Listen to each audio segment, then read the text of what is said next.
아이가 있었습니다.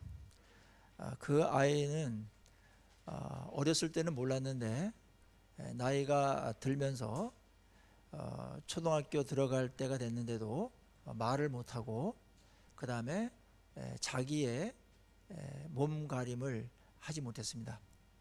그는 학교를 가지 못했고 집에서 부모님의 보호를 늘 받아야만 생활이 가능했었습니다. 나이가 18살이 되고 성인이 돼서도 그는 어린아이와 같은 그런 미성숙 상태에서 그의 삶은 계속되었습니다. 너무나 안타까운 일이죠. 태어날 때 우리는 얼마나 다 기뻐합니까? 어떤 생명이든지 태어날 때는 다 기쁜 겁니다. 그리고 엄청난 일이 벌어진 겁니다. 근데 태어난 이후에 목적이 달라지죠. 이제 그 아이가 자라가야 되는 겁니다. 자라가지 못할 때 어떤 일이 벌어지겠습니까? 그 기쁨도 뒤로 한 채 그 부모님에게 굉장히 걱정스러운 일이 벌어지겠죠. 저는 그 아이를 보면서 영적인 교훈을 얻습니다. 우리의 영적인 생활도 그럴 수 있다. 예수를 믿고 성령으로 우리가 거듭납니다. 모든 그리스도인들은 거듭남으로부터 하나님의 자녀가 되고 하나님의 백성이 되죠. 우리가 예수를 믿고 주님께 돌아와 거듭날 때 천사들이 하늘에서 기뻐하고 하나님이 엄청나게 그 일을 기뻐한다고 성경에 기록되어 있습니다. 출생, 엄청난 기쁨이죠. 근데 그 이후에 이제 우리의 삶도 주목해서 봐야 됩니다. 자라가야 됩니다. 신앙 연수에 맞게끔 거기에 걸맞는 성숙함이 있어야 됩니다. 그게 안 되면 굉장히 근심거리가 생기게 되는 것입니다. 미숙함을 대체할 만한 그 어떤 것도 사실은 없다라는 면에서 성숙은 우리 신앙의 목적입니다. 하나님은 우리가 무엇을 잘할 때도 기뻐하시나 그 전제는 뭐냐면 우리가 성숙해 가면서 뭘 잘하고 봉사하고 하나님의 일을 하고 이런 걸 기뻐합니다. 성숙이 멈춘 상태에서 어떤 일을 한다라는 것은 기쁨이 많이 사라지고 걱정 어린 그런 마음이 더 많이 지배할 수밖에 없습니다. 그 부모는 이 아이가 정상적으로 좀 말을 하고 정상적으로 생각을 하고 정상적으로 감정을 표현하고 그 다음에 공부도 해서 잘하지는 못하나 사회생활을 하는데 지장이 없게끔 가는 것이 이 부모의 꿈이고 소망이었습니다. 그런데 그는 끝내 거기에 도달하지 못하고 세상을 떠나는 일을 보았습니다. 우리 영적인 부분은 잘 안 보이기 때문에 특별히 우리 육신이 어떤 것을 생각하고 상식이 있고 분별력 있게 일상생활을 하고 있기 때문에 영적으로도 그런 것은 아닌가. 영적인 그 부분이 그렇게 크게 치명적인 결함으로 다가오지 않을 수 있습니다. 그런데 성경은 우리의 육신에 일생이 있듯이 영적인 부분도 일생이 있다. 맨 처음엔 갓난아이, 어린아이, 그 다음에 이유식하고 그 다음에 유치원, 초등학생, 그 다음에 청소년기를 거쳐서 청년, 장성한 분량에 이르기까지 자라가야 된다고 말하고 있습니다. 점프는 없습니다.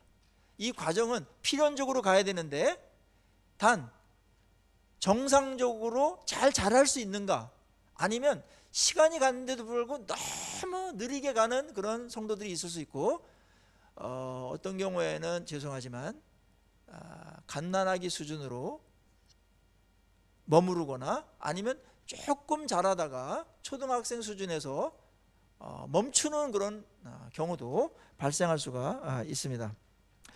한국 교회에 많은 문제점들을 이야기합니다만은 한마디로 얘기할 수 있는 그 포괄적인 얘기가 있다면 그 문제는 사실은 미성숙입니다. 성숙하지 못했기 때문에 나오는 수십 가지 수백 가지의 그런 미숙함들이 나오는 거죠. 그거는 어릴 때는 아량으로 봐주고 귀엽기까지 합니다. 그러나 때가 됐는데 장성한 사람이 된데도 그 일을 하면은 많은 사람들이 의아해하면서 이상하게 보기 시작하겠죠. 오늘 에베소서에서 바울은 이 부분을 집중적으로 얘기합니다. 우리가 예수 그리스도를 믿고 개인적으로 구원받아서 영광스러운 교회에서 한 몸이 되었다. 우리는 지체이고 그런데 하나님께 영광 돌리고 하나님께서 우리에게 목표로 하는 것이 있다. 그것은 성숙하는 것이다. 신앙의 목표는 성숙입니다. 이거를 조금 더 아닌 것을 말하면 신앙의 목표는 짧은 목표들이 있겠지만 궁극적인 목표는 성숙입니다. 짧은 목표로는 위로도 받고 마음의 평안도 얻으며 그 다음에 복된 생활도 하고 어떤 우리의 은사에 맞게끔 어떤 것들 하면서 우리의 인생이 아름답고 복되게 쓰이는 것도 목적이 될 수가 있겠으나 그러나 이 모든 것들을 잘하기 위해서도 그렇고 이 모든 것들을 하기 전에 전제가 뭐냐면 계속 지속되면서 해야 될 게 뭐냐면 성숙입니다. 그것이 개인적인 신앙의 목적입니다. 사역의 목적은 따로 있어요. 근데 사역의 목적도 성숙도에 따라서 완전히 판이하게 다를 수 있습니다. 하나님께 영광을 돌릴 수 있고 누가 되게 일할 수도 있어요. 그것은 성숙에 의해서 결정되는 겁니다. 오늘 바울 사도는 우리가 예수 안에서 하나가 됐다라는 말을 강조한 이후에 은사에 대해서 이야기합니다. 몸은 하나인데 거기에 일치감이 있겠죠. 예수님은 머리시고 머리에 의해서 모든 것들이 공급되어지며 그 다음에 신경 조직을 통해 가지고 머리에 의해서 다 지배받고 컨트롤되죠. 그게 일치성이 있습니다. 통일성이 있어야 됩니다. 그러면서 몸은 다양성이 있다. 그게 뭐냐면은 우리 지체의 기능들이다. 그거를 신학적인 용어로 은사다 그렇게 말하는 거다. 은사, 은혜 은자, 사자는 줄 사자, 베풀 사자. 주님께서 은혜로 주셨다 이겁니다. 이 은사에 대해서 먼저 얘기를 해요. 은사는 우리가 출생할 때 육체적으로 출생할 때 재능을 갖고 태어나는 것처럼 천성적으로 우리가 영적으로 출생할 때 하나님이 우리를 이렇게 쓰겠다라는 그러한 메시지와 함께 우리에게 뭘 주냐면 은사를 줍니다. 물론 재능도 뒤에 발견해서 아주 탁월하게 만드는 작업들이 필요하고 은사도 우리가 발견해서 탁월하면 탁월해질수록 그 은사로다가 일을 잘할 수 있겠죠. 물론 후천적으로 은사는 뒤에 옵니다. 또 공동체의 필요나 하나님께서 판단하실 때 이 은사가 이 사람에게는 또 이 공동체에는 이 시기에는 이게 필요하다. 그럼 하나님께서 그런 은사를 주시기도 합니다. 그 은사는 신비스러운 것이에요. 또 다른 영적인 재능을 말해요. 우리 몸에 손은 손대로 자라는 게 있고 발은 발대로 자라는 게 있죠. 또 눈은 눈, 코는 코, 귀는 귀, 머리카락 이런 것도 다 발톱까지도 하나의 지체들이죠. 각기의 기능이 있습니다. 그거를 다 하고 있는 거예요. 그래서 우리가 정상적인 삶을 살고 있는 거죠. 그렇듯이 각 사람에게는 은사가 있다. 기능이 있다. 교회 안에서 그것 갖고 섬기고 교회를 함께 건강하게 만들어가는 것이 은사를 줄 목적이다. 이렇게 이야기합니다. 여러분, 여러분에게 있어서 은사가 어떤 것인지 확인하셨나요? 나의 은사는 이거다. 이거를 평생 찾다가 가시면 좀 곤란하잖아요. 빨리 발견하셔가지고 사용을 적절하게 잘 하셔야 나도 복되고 다른 사람도 복되고 교회 공동체가 건강해집니다. 교회 공동체는 정말 몸 같아 가지고 할 일들이 엄청나게 많아요. 역할을 해줘야 될 분들이 많아요. 어느 누구도 혼자 이 교회를 이끌고 가거나 그렇게 할 수가 없어요. 특별히 어떤 부분에 더 요긴하게 쓰이는 것이 순간순간 있을 수 있죠. 그러나 교회 공동체는 각자의 맡은 은사대로 제 자리에서 역할을 할 때 교회가 건강해지고 함께 자라가는 줄로 믿습니다. 그래서 은사를 발견하시고, 은사는 메시지예요. 사명이에요. 이것 갖고 너는 교회를 세워라. 그게 너도 좋고 교회도 좋고 하나님의 나라도 세우고 다 영향이 그렇게 있는 거다. 그게 의미가 있다. 그렇게 우리에게서 주신 메시지가 그 안에 함의되어 있죠. 물론 교회가 적은 교회에서는 은사가 여러 가지로다가 발휘될 때가 있고, 은사가 아니더라도 좀 의무감에서 책임을 지고서 해야 될 영역들이 또 그 틈틈이 많이 있습니다. 그래서 은사만 해야 된다, 그 말은 또 맞지 않아요. 좀 부족하지만 은사 받은 사람만큼은 못하나 필요할 때, 공동체가 필요하면 해줘야 될 때가 있어요. 이게 틈틈이 굉장히 많습니다. 여러분, 손의 역할하고 발의 역할이 다르나, 발이 좀 부족하거나 손이 부족할 때 서로 보완하죠. 몸 전체가 그걸 보완하기 위해서 애를 씁니다. 뭐 어릴 때는 아이들이 이게 교회 다닐 때는 손과 발의 기능이 뭐 거의 비슷하죠. 그렇지만 이제 커가면서 이게 분명해지듯이 우리가 교회가 갖춰가면서 이 일들이 분명해져가는 것은 사실입니다. 중요한 것은 나에게 은사가 무엇인가, 이거를 발견하고 개발하고 탁월하게 사용하시는 것입니다. 적절하게 쓰는 것입니다. 그때 많은 사람들이 유익을 얻어요. 은사는 상당히 다양합니다. 그리고 중요한 것, 한 명도 은사가 없는 사람이 없습니다.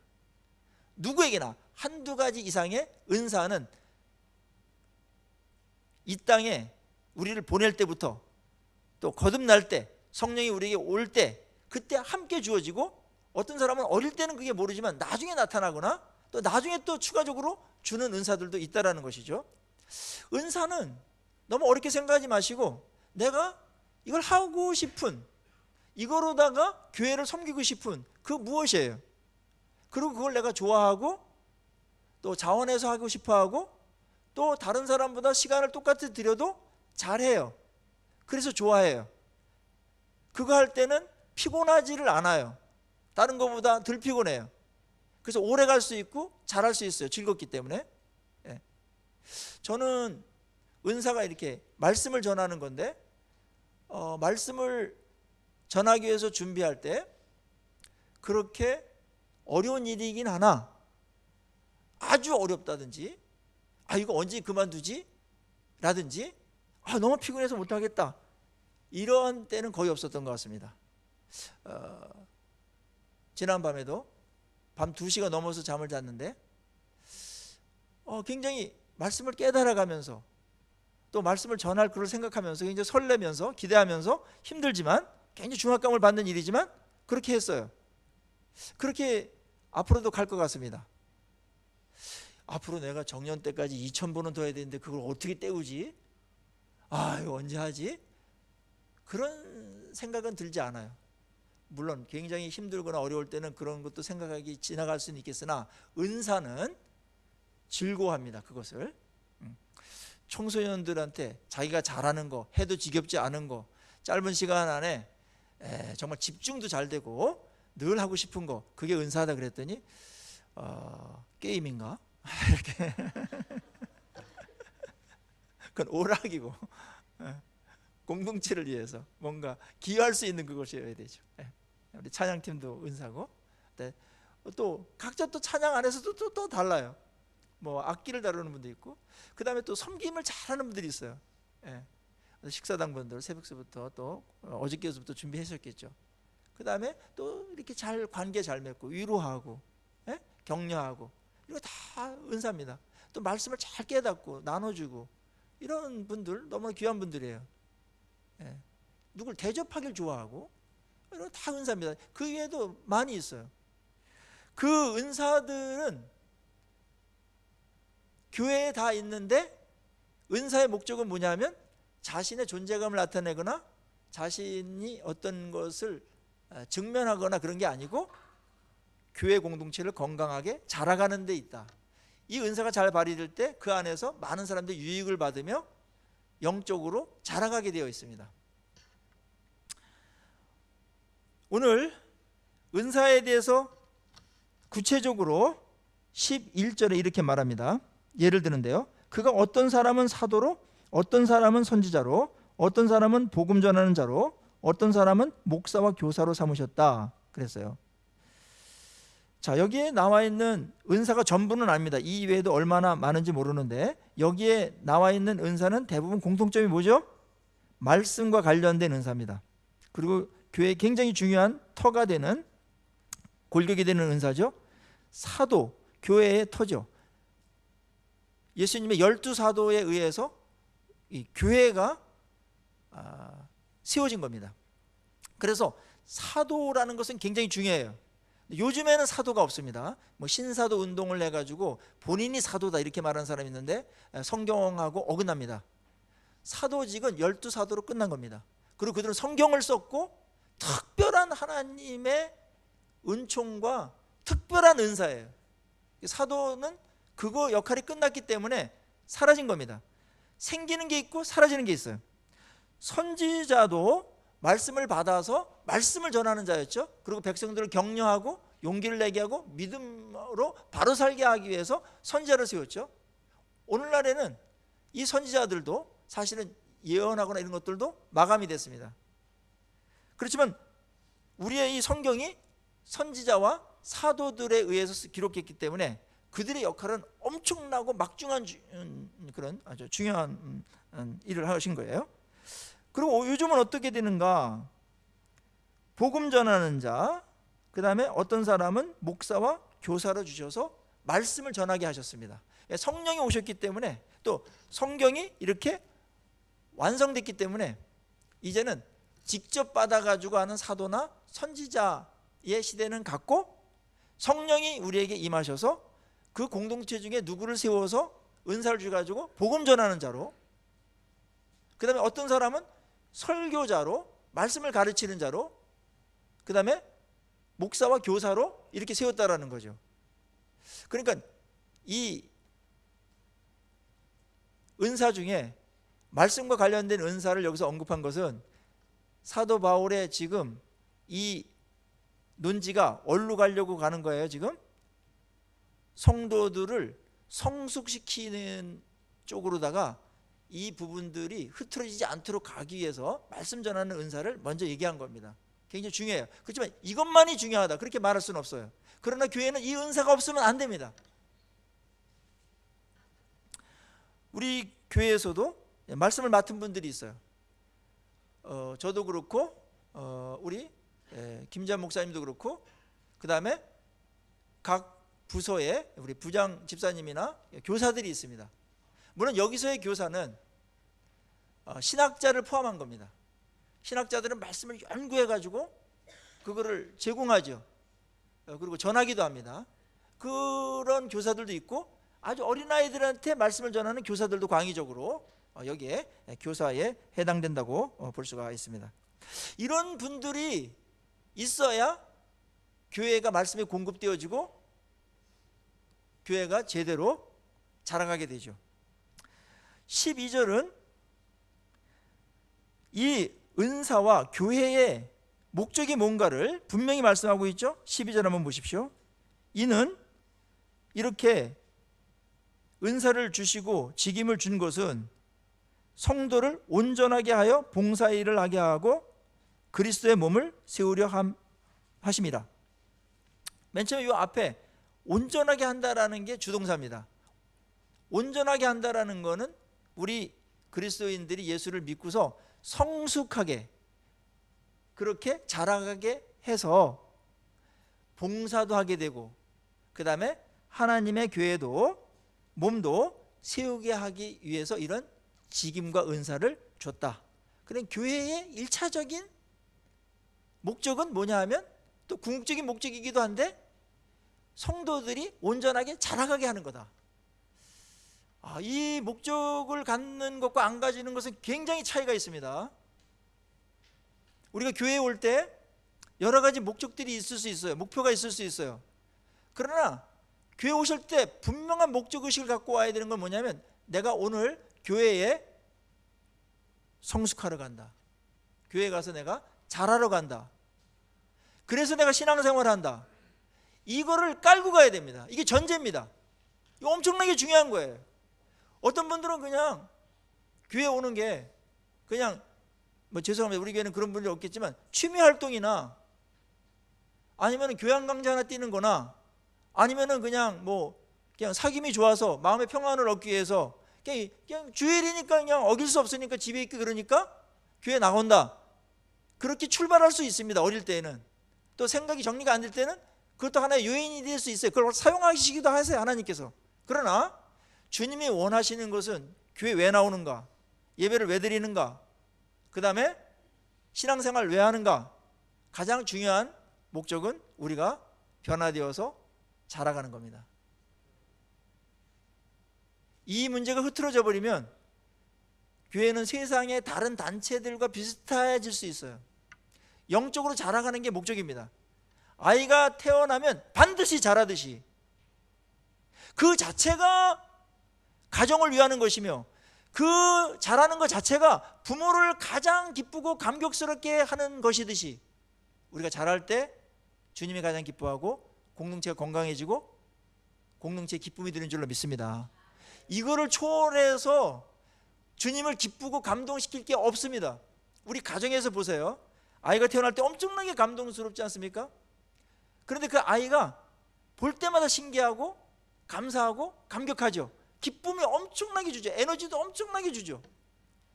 제가 아는 이제 목사님들, 이제 제 또래, 그다음에 제 바로 위에 선배님들은 이제 손주를 많이 이렇게 이제 얻었다는 소식을 많이 하는데 손주들이 막 얼마나 매력적인지 대부분 막 스마트폰에 메인 화면을 다 바꾸더라고요. 그리고 후딱 하면 그 얘기하고 싶어가지고 그냥 누가 얘기 안 해주나 해가지고. 그리고 어떤 목사님은 무지 점잖고 굉장히 보수적이고 완고한 분인데 그것도 외손주를 낳는데 딸인데 그거를 막 페이스북에 막 올리고 그 다음에 어디 미국이나 어디 집회 가면은 반드시 걔를 보고 얼마 동안 못 보니까 걔를 반드시 문안하고 그러고 이제 간다는 거예요. 이렇게 매력이 있는 사람이 어디 있겠어요? 이 정도 강력한 끌림 있는 사람이 어디 있겠어요? 왜 그러죠? 생명체 자체가 존귀한 것이고 거기서 뭘 느껴요? 언제 기뻐요? 보는 것 자체가 기쁘지만 자라가는 하나씩 하나씩 변화되는 모습 자체가 우리를 매료시키는 겁니다. 저도 어릴 때 첫 아이를 낳고서 얘가 신기했어요. 그 다음에 하나하나 이렇게 자라가는 것 자체가 얼마나 나를 감동시키고 매료시키는지 다 신기하고 다 감격이 다 예술이에요. 어떠한 비싼 예술 활동을 보고서 느꼈던 그 감동보다도 적어도 10배 이상 센 게 애들이 변화하고 자라가는 모습입니다. 얘가 뒤집기를 합니다. 뒤집어지는 줄 알았어요 제가. 빠이빠이를 합니다. 그리고 도리도리를 합니다. 돌아버릴 뻔했습니다. 그게 얼마나 감격한지. 그리고 이제 학교 갔다가 이제 오면은 이 녀석이 2층에 우리가 이제 세를 들어서 있었는데 맨발로다가 막 뛰어나와가지고 여기 다 젖어 있어. 침을 흘려가지고 탁 안길 때 천하를 안고 있는 것 같았어요. 지금은 말썽도 부리고 그러지만 자라가는 것 자체가. 그리고 이제 말을 합니다. 아빠, 엄마, 안녕하세요, 다녀오세요 이러면서 막 그 자라가는 자체가 최고의 기쁨이죠. 얘가 자라간다고 해서 하는 게 없어요. 집안일에 아무런 도움이 되지 않아요. 그냥 도배를 해놨는데 그림을 그냥 아무데나 막 그려놔가지고 그냥 한 1m 그 이하에는 얘 그림판이에요 다 그냥. 근데 그게 작품성이 전혀 없으나 그것도 신기하고 기쁘죠. 얘가 뭔가를 그릴 수 있구나, 뭘 잡을 수 있구나, 이거 무슨 생각이 있네. 예? 그런데 어느 날 이제 형체를 그리면 그것도 이제 또 잘 그렸다고 그러고 얘가 또 천재가 아닌가 막 이러면서 다 한 번씩 생각하는 겁니다. 하나님도 마찬가지예요. 우리가 태어난 거 엄청나게 기뻐하시고 하늘에서도 잔치가 벌어집니다. 그 다음에 하나님이 언제 어떻게 영광을 받으세요? 주로 자라는 모습을 보시면서, 자라는 모습 보시면서. 왠지 뭐가 뭔지 몰라, 영적인 원리도 모르고 그래요.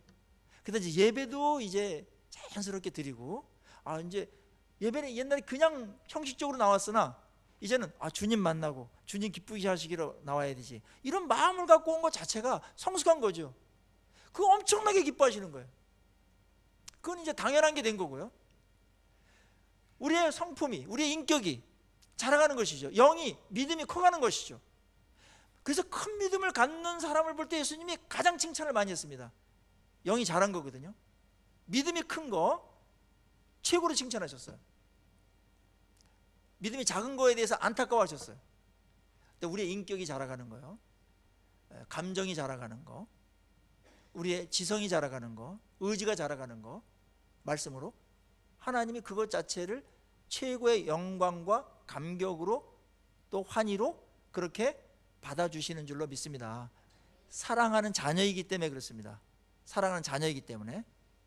그래서 성숙함으로 하나님께 영광을 돌리는 것이 가장 근본적이고 본질적인 하나님께 영광을 돌리는 일이 되는 것이고, 이게 된 다음에 어떤 일도 하고 그 다음에 다른 어떤 연보도 하고 봉사도 하는 것이 주님께 영광이 되는 것이죠. 이게 수습된 상태에서, 어린아이의 상태에서 하는 것도 주님이 오래 참으시고 기뻐하시나, 자라면서 할 때 가장 마음 깊은 곳에서 기뻐하시고 영광을 받으시는 줄로 믿습니다. 그리고 우리가 뭘 안 하더라도 자라가고 변화되는 것 자체가 하나님을 가장 기쁘게 드린다라는 거, 그거로 영광을 돌려야 한다라는 거 명심하셔야 됩니다. 이걸 놓쳐버리면 하나님이 기뻐하는 거랑 안 맞아요. 이게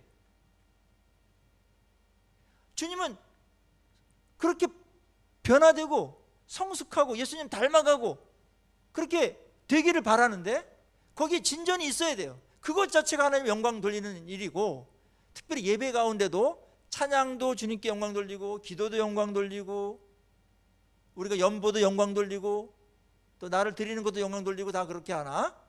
주님이 꼭 유심히 보시는 거 하나가 있어요. 예배 드릴 때 얼만큼 하나님의 말씀에 의해서 내가 변화되고 성숙하고 자라가고 회복되는가. 그게 예배 시간에 일어날 때 하나님께서 우리 아이가 아주 뜻밖의 어떤 말을 하거나 뜻밖의 아주 성숙된 행동을 했을 때 기쁨이 충만한 것처럼, 그런 충만한 기쁨을 주님께 올려드리는 게 되는 줄로 믿습니다. 이걸 놓쳐버리면 하나님을 기쁘게 하는 일이 꼬이기 시작합니다. 그래서 사도 바울은 성도들이 우선 온전하게 되어서, 그 다음에 온전하게 되면 어떻게 되겠어요? 할 일이 생겨요. 우리 어린아이들이 어릴 때는 할 일이 하나도 없어요. 다 일만 저질러요. 그때는 무조건 섬겨주고 먹여주고 그러는 겁니다. 자랄 때까지. 그러다가 자라면 설거지도 돕고 방청소도 하고 자기 이불도 개고, 그 다음에 나중에 장성한 사람이 되면 부모님을 돕죠. 부모님을 복양하죠. 가정에 엄청나게 기여를 하게 되죠. 그게 봉사입니다. 봉사도 하게 되고요.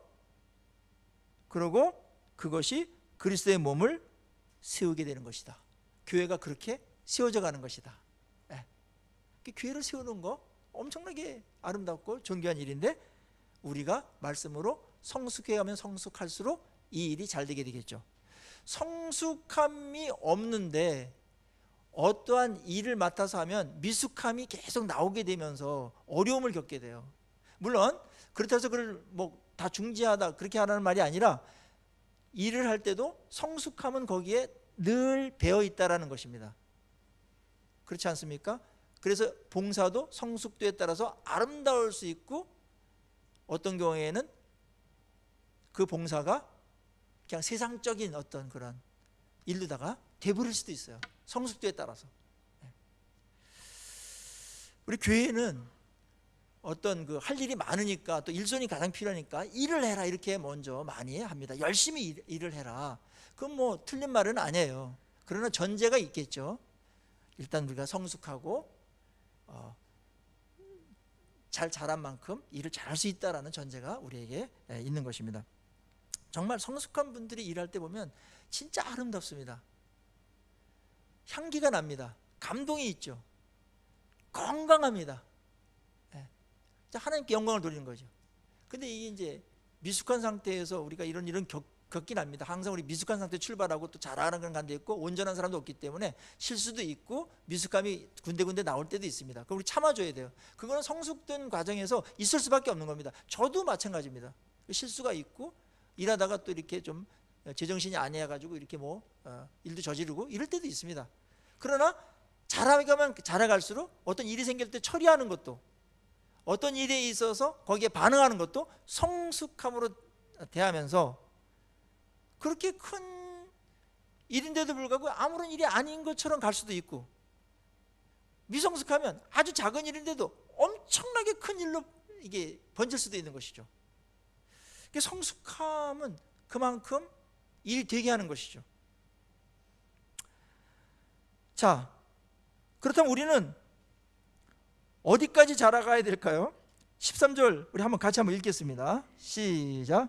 우리가 다 하나님의 아들을 믿는 것과 아는 일에 하나가 되어 온전한 사람을 이루어 그리스도의 장성한 분량이 충만한 데까지 이르리니, 우리의 성숙의 목표를 성경은 그리스도의 장성한 분량이 충만한 데까지 이르러야 된다 이렇게 말하고 있죠.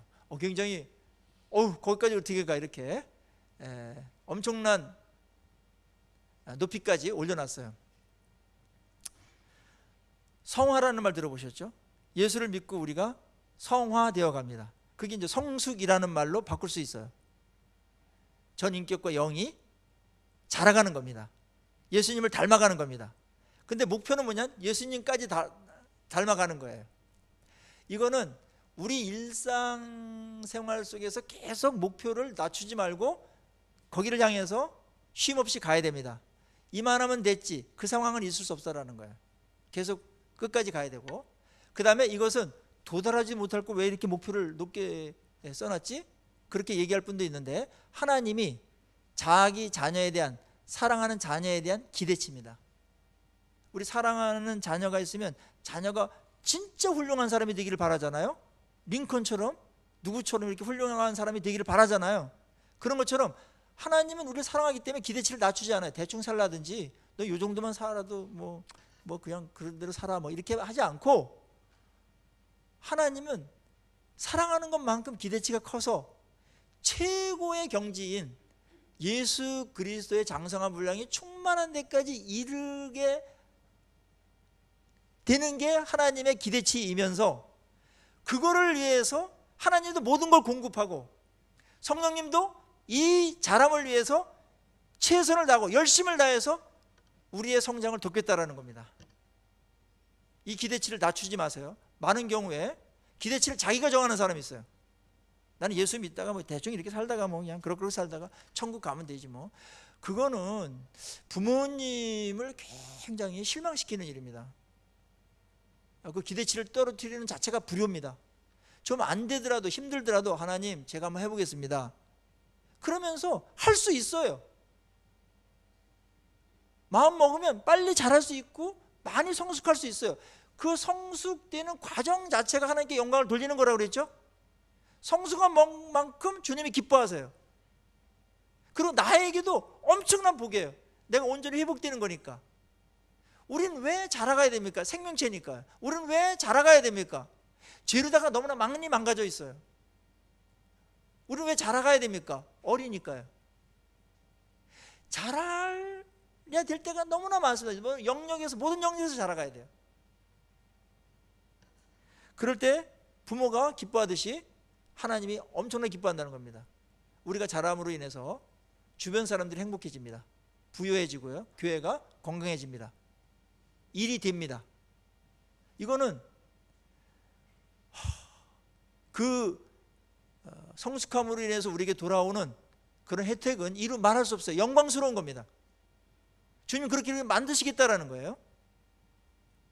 자, 그렇게 됐을 때 우리가 이제 분별력이 생겨서 간사한 유혹이나 속임수나 이런 것들 이겨나가면서 흔들리지 않게 되죠.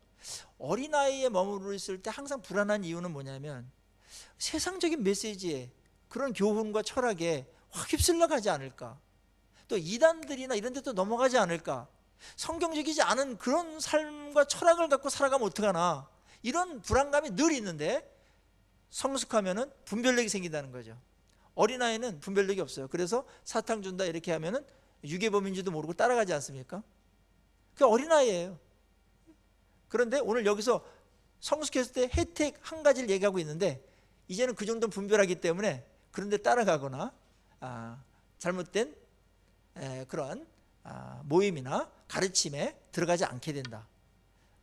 이때 이제 에베소 교회에 이런 이단들이나 잘못된 그런 교훈을 가진 그런 교사들이 많았거든요.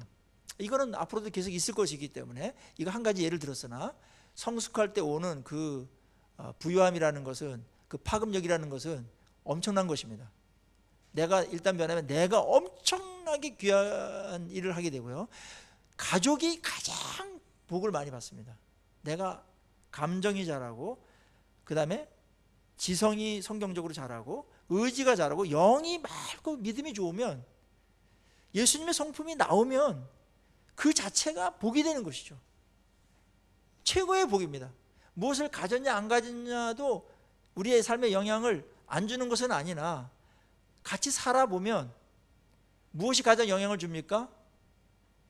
그 사람이 어떠한 인격이냐, 얼만큼 성숙했냐, 그거에 의해서 모든 게 다 결정되는 겁니다. 자, 그러면 우리는 이제 어떻게 성숙할 수 있을까? 이 주제를 다뤄야 돼요. 성경도 이 주제를 다루고 있습니다. 15절 보세요. 오직 사랑 안에서 참된 것을 하여 범사에 그에게까지 자랄지라. 그는 머리니 곧 그리스도라. 자, 우리가 그리스도랑 연결되어 있죠. 한 몸이죠. 그 안에서 무엇으로 자라갑니까? 두 가지입니다.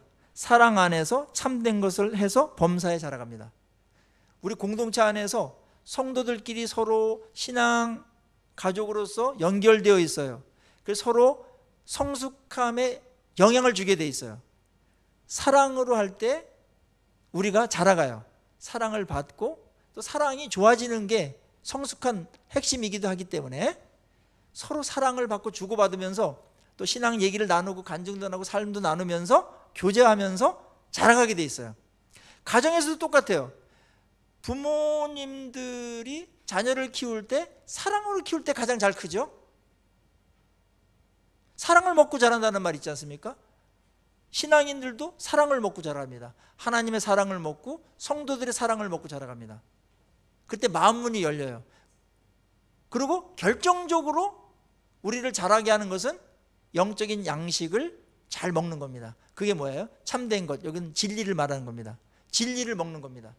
말씀을 먹는 겁니다. 말씀을 섭취해야 돼요. 말씀에 온갖 영양소들이 다 들어가 있어요. 그거를 소화해내서 계속 살아갈 때 나도 모르게 커요. 말씀을 안 먹으면 어떻게 되는가? 교제는 좋은데 말씀을 안 먹으면 현상유지입니다. 결정적인 거는 말씀을 흡수해야 되는 겁니다. 우리가 어릴 때, 잘 자랄 때 보면 어린아이들 젖 수시로 먹죠. 일주일에 한 번 먹거나 그러지 않지 않습니까? 밥도 수시로 먹죠. 간식까지 먹고 그러죠. 막 땡길 때는 막 많이 먹습니다. 우리가 영적으로 자라갈 때 어떤 일이 벌어지냐면 말씀에 대한 왕성한 섭취력을 발휘하게 됩니다. 그때 커요. 저도 말씀에 대해서 막 굉장히 막 왕성하게 섭취할 때가 있었는데, 청년 때 대학교 3학년 때였습니다. 수련을 갔는데 강해를 듣는데 말씀이 막 폭포수처럼 오는데 그거를 막 다 흡수를 못 해가지고 그거를 막 쓰고 그 다음에 막 녹음 테이프, 그때 녹음 테이프가 유행했어요. 그걸 다 사가지고 들으면서 또 음미하고 내 거로 만들고 또 나눠주고 막 이랬어요. 그때 아마 제 신앙이 부쩍 컸다고 생각이 들어요. 지금 생각해도. 그거 중요합니다. 주일날 하나님 말씀을 나누는 것은 영적인 양식을 우리 같이 먹는 겁니다. 저도 먹습니다. 그리고 내 거로 만드느냐가 이제 중요합니다. 내 거로 안 들리면은 안 먹는 거예요. 소화시킬 것도 없어요. 그 일이 계속되면 잘하는 게 엄청나게 늦어져요. 말씀을 들을 때 모든 게 결정됩니다. 일단 먹어야 됩니다. 그럴 때 시간이 가면 갈수록 자라가게 돼 있어요. 말씀을 듣는 자세, 마음, 열린 마음 굉장히 중요합니다. 정말 잘하기를 바라신다면 말씀을 잘 이렇게 드시기를 바랍니다. 그렇게 소화해 내십시오. 잊어버리지 마시고 소화해 내셔야 돼요. 내면화 시키셔야 돼요. 그걸 묵상이라고 말합니다. 그래서 성경은 묵상이라는 말 앞에 주야로 묵상하라고 나오는 것이고 영의 양식이기 때문에 그렇다는 겁니다. 소화해 내야 돼요. 소화해 낼 때 그 영양소가 있는 음식을 먹고 소화하면서 각종 영양소가 분해되면서 손끝, 발끝, 그 다음에 모든 몸에 다 피 속으로 흘러가지고 영양소를 공급하지 않습니까? 그게 묵상하는 겁니다. 그때 우리가 잘합니다. 그것이 들어가서 우리의 감정의 한 부분도 막 건드리고 무의식도 건드리고 우리의 영의 어떤 부분에 들어가서도 하고 우리의 믿음과 우리의 행위와 의지와 지성과 이런 데 막 자라갈 게 다 많거든요. 거기에 다 스며들어가지고 자라게 하는 것이죠.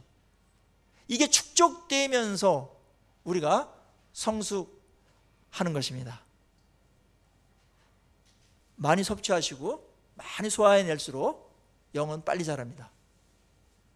그래서 설교뿐만 아니라 저희 교회가 늘 강조하는 게 뭐냐면 집에 가서 성경을 묵상하는 거잖아요. 묵상운동 큐티 하시라고. 말씀을 하루에도 20-30분씩이라도 쭉 꾸준히 보면 7년이면은 신약 2번, 구약 1번을 묵상할 수가 있어요.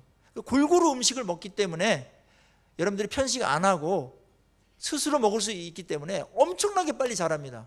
설교만 의존하는 부분은 좀 늦을 수 있어요. 이런 부분보다 훨씬 더 늦을 수 있기 때문에 같이 가야 됩니다. 설교를 해서 특식도 먹으시고 그 다음에 스스로 만들어도 먹는다면 그 속도는 이루 말할 수가 없죠. 꼭 그렇게 해주시기를 바랍니다. 그럴 때 1년이 다르고 6개월이 다르게 성숙하게 되고 그 과정을 하나님이 그토록 기뻐하신다는 것이죠. 그리고 교회가 이런 사람들이 있을 때 건강해진다는 것입니다. 건강은 말씀을 제대로 섭취할 때만 생기는 겁니다. 우리 음식을 안 먹어보세요. 아무리 근육이 있고 아무리 체질이 좋더라도 어느 정도 버티다가 쓰러지게 돼 있지 않습니까? 말씀이 똑같습니다. 약간의 개인차가 있을 수 있어요. 그러나 말씀을 우리가 잘 섭취하고 소화해낼 때 우리 안에 놀라운 성숙함이 있게 되고 몸 자체가 자라게 되는 것이죠. 16절 보세요. 그에게서 온몸이 각 마디를 통하여 도움을 받음으로 연결되고 결합되어 각 지체의 분량대로 역사하여 그 몸을 자라게 하며 사랑 안에서 스스로 세우느니라. 자, 우리가 성숙하기 위해서 말씀 섭취하고요. 성도들의 교제 가운데 서로 연결되고 상합돼서 아름다운 교제 속에서 서로 주고받는 그 모든 사랑과 말씀과 믿음이 간증이 그것이 우리의 성숙에 도움이 된다는 겁니다. 그래서 혼자 독불장군으로 큰 사람은 성숙은 할 수 있는지는 모르겠지만은 균형 잡히게 온전하게 자랄 수는 없습니다. 그래서 하나님께서 우리가 어렵고 힘든 다 개성들이 있고 그렇지만 교회로 모아놓은 거예요. 교회에 모아놔서 우리의 성숙을 도모하는 거예요. 덜 된 사람들도 모아놨어요. 온전한 사람 한 명도 없어요. 그래서 어떤 경우에는 굉장히 나를 괴롭히는 사람도 있을 수 있어요. 근데 그걸 통해서 자라가요. 우리 자녀들이 늘 좋게만 지나지 않지 않습니까? 형제들 몇 명에서 늘 싸우는 일이 더 많죠. 싸우면서 인간을 이해하고 배려도 해야 되는 것이고 양보하는 게 뭔지 참는 게 뭔지 사랑이 만만한 게 아니다라는 것도 깨달으면서 그러면서 자라는 겁니다.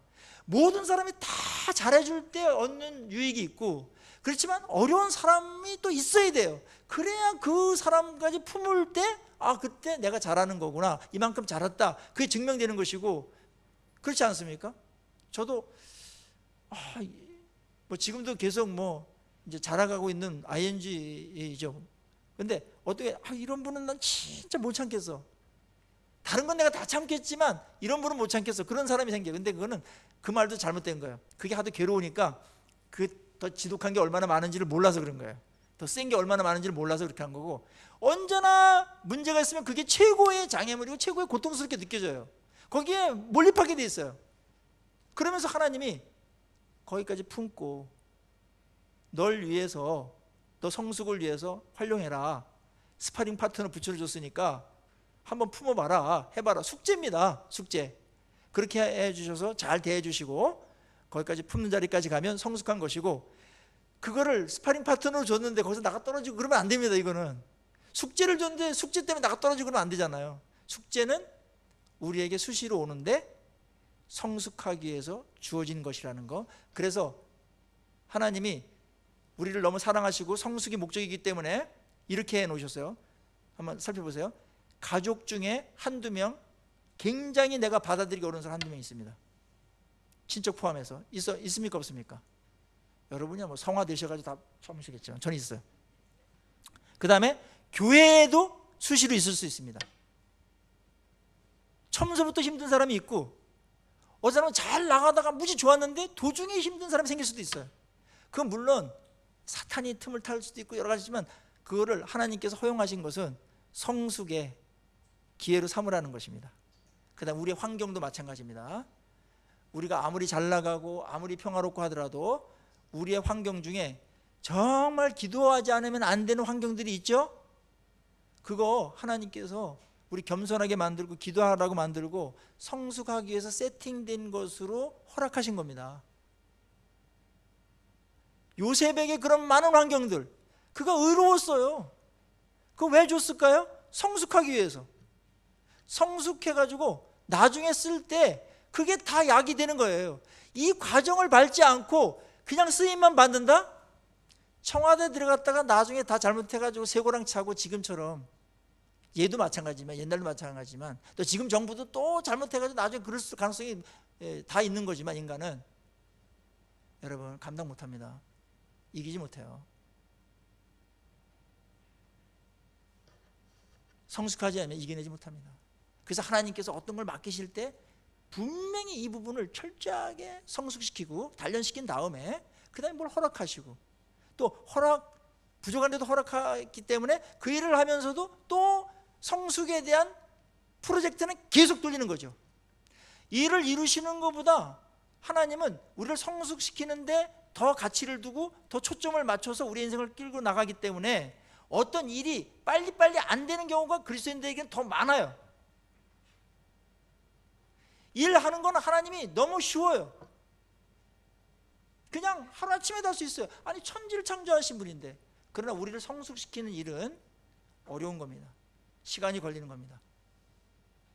하나님의 목표는 일을 이루는 것은 2차적인 것이고, 그 일을 하는 사람, 하나님의 자녀들, 백성들이 성숙되어서 일하기를 원하시죠. 이게 같이 가요, 항상. 그래서 분명히 일에 대한 필요성은 분명히 절박하고 있는데 허락이 늦어질 때가 있는데, 그건 뭐냐면 많은 경우에 성숙도를 같이 가면서 일을 하시기 때문에 우리에게 안타까움과 늦어짐과 답답함이 있을 수 있는 것이라는 것입니다. 자, 우리의 신앙의 목적은 성숙함에 있다는 것 꼭 기억하십시오. 그럴 때 하나님 영광을 돌리고 우리 스스로에게도 존귀한 일이 되며 복된 사람으로서, 복의 통로로서 더 아름답고 더 기품 있고 더 품격 있게 빛나게 그렇게 하나님께서 만들어가는 과정 중에 있는 줄로 믿습니다. 모든 상황을 성숙함의 도구로 사용하시고 성숙함의 기회로 사용하십시오. 수시로 말씀을 먹으시고 소화하십시오. 말씀을 순종함으로 내 거로 만드십시오. 그만큼 성종한 것입니다. 그리고 성도들하고 나누면서 부대끼면서 포용하시고 더 사랑하고 사랑에 성공하십시오. 그만큼 잘한 것입니다.